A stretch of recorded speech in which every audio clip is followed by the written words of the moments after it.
Está con nosotros Claudio Arévalo, periodista 24 horas, porque Claudio tuvo una misión muy relevante y que este domingo usted podrá ser testigo del trabajo en un documental de 1 hora y media aproximadamente de duración sobre ya los 30 años de la muerte de Pablo Escobar y de lo que implicó, y por qué esto es vinculado a lo que estamos hablando, lo que implicó la irrupción del crimen organizado, del terrorismo, de los narcotraficantes en un país como Colombia. Así es. Bueno, primero fue un trabajo súper bonito que hicimos junto a Esteban Sánchez, Rodrigo Gutiérrez y Andrea Yávar, el equipo de Series 24.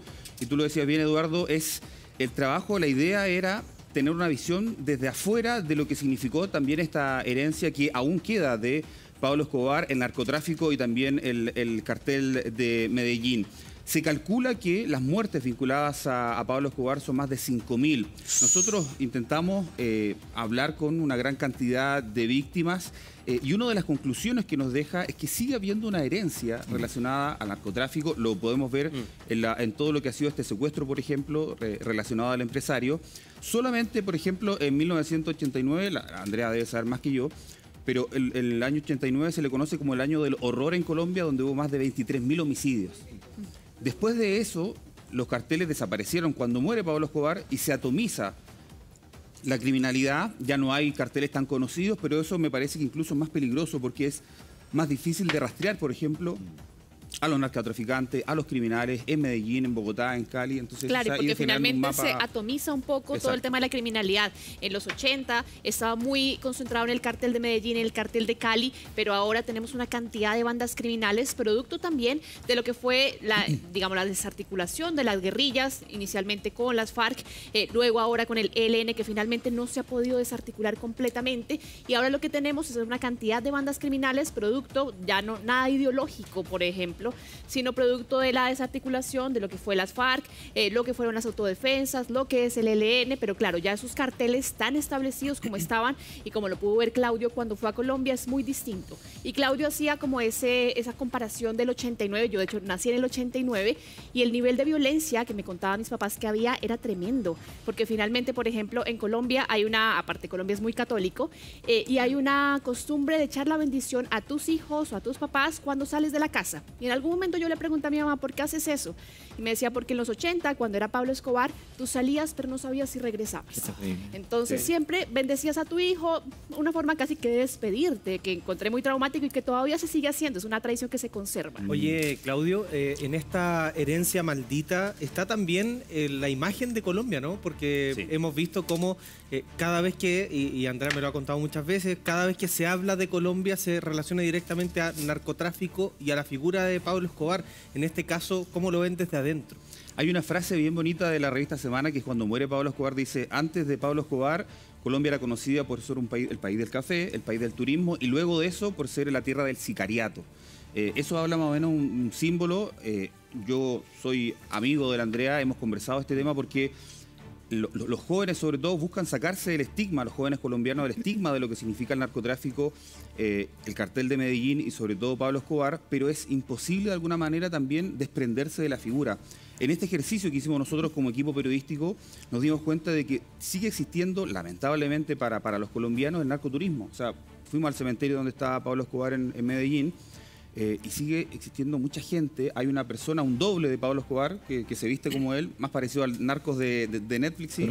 Pero yo calculo que ese día que fuimos a grabar nosotros, 200, 300 turistas que fueron a sacarse fotografías con la lápida de Pablo Escobar. Fuimos a la Hacienda Nápoles, lo mismo, 200 personas, 300 personas diarias, yendo a conocer, claro, los hipopótamos de Pablo Escobar, pero también lo que queda de estos vestigios, la maqueta de la avioneta de Pablo Escobar. O sea, y ahí, hay un Claudio, me gustaría preguntarle a Max, porque ¿cuál es la relevancia o el conflicto de que casi que Pablo Escobar sea venerado una persona célebre?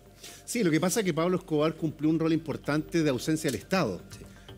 Y no solo ayudó a ciertos sectores de la población en Colombia, sino que también se asoció con otros grupos que también notaron una ausencia de Estado. Fue figura política, tuvo una red de apoyo fundamental. Entonces, ante la ausencia del Estado, una figura que logra resolver las problemáticas que tiene ese país o un territorio en particular, evidentemente que hay una marca, se va generando una especie de figura importante, electrizante para muchos y un referente.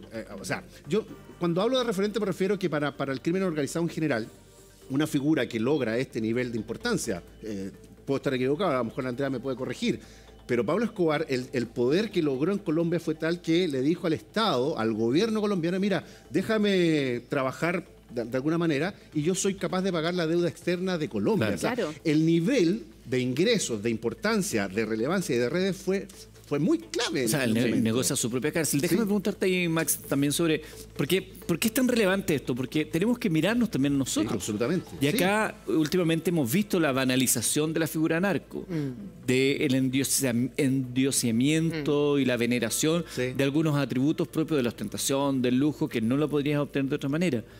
Hablábamos recién, hace algunos momentos, ¿no? O de no una tan mujer rápido, al menos. que fue rematada en el piso y hablaban de la influencer. Era una narco, era una persona que tenía antecedentes, no ajuste de cuentas entre bandas. Incluso la trataban como reina. Sí. ¿Cómo podemos mirar también esta situación que vamos a ver en detalle este domingo en ese tremendo trabajo que han hecho en prensa? Pero ¿cómo lo podemos ver también para mirarnos nosotros si tenemos que aprender lecciones de lo que estamos hoy día viendo y que nos sorprende? Sí, a ver, nuestro país está viviendo un problema importante, no hay que minimizarlo ni mucho menos, pero se instala el término de la narcocultura, pero que además está siendo utilizada a través de las redes sociales. Las redes sociales también han amplificado estas figuras, la ausencia de referentes que tiene nuestro país.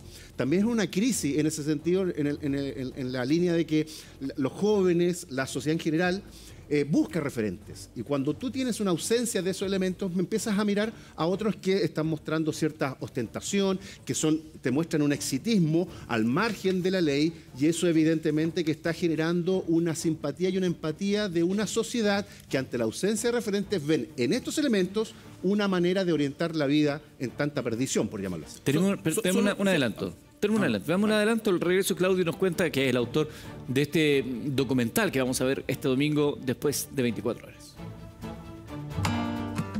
El rockstar del mundo del narcotráfico. Minero no tiene vínculos con el narcotráfico. No sabemos ni quién es él, únicamente nos regaló un barrio. Podríamos decir que casi fue como un actor político. Penetró, digamos, a todas las capas de la sociedad. Que renuncie porque yo estoy dispuesto a presentarme personalmente en el Congreso de la República y a enfrentarme con él. A esta hora son un poco más de las 9 de la mañana en Colombia y la situación es muy confusa. Pues era un estado completamente derrotado por el terrorismo de Pablo Escobar.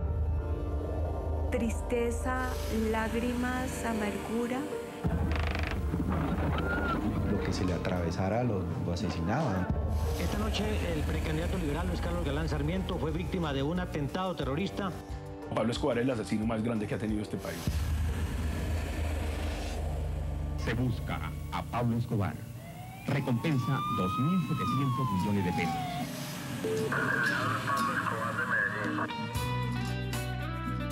Que le mató la mamá y los primos y hasta la hija cree que es porque es policía que sí, yo tengo miedo de... De todas maneras, que ríe último ríe mejor.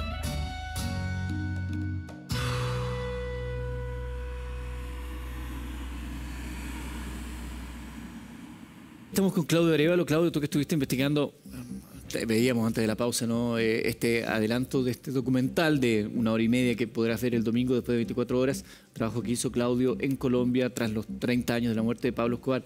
El secuestro también fue parte de este menú delictivo que instauró Pablo Escobar y su cartel en Colombia en aquellos años. Por supuesto, en un momento, Andrea, ¿te acuerdas que empezaron a secuestrar a personas famosas para manipular, en algunos casos lamentablemente con la muerte de estas personas famosas, periodistas, políticos? O sea, el narco tenía este menú delictual que consideraba no solamente los secuestros y el sicariato, sino también el abuso. Nosotros entrevistamos a una persona que decía que su madre tuvo una hija de un narcotraficante. O sea, fue lamentablemente violada por un narcotraficante. Entonces, a ese nivel permeó todas las capas de la sociedad colombiana, y por supuesto una de las aristas era los secuestros que fueron, decíamos en el 89, fueron más de 200 secuestros, solamente ese año del horror como se conoce en Colombia. Claro, y por además fue una práctica justamente no solamente usada por los carteles del narco, sino posteriormente por el tema de las guerrillas, y fue una de las marcas más dolorosas que dejó el conflicto armado durante esos 50 años,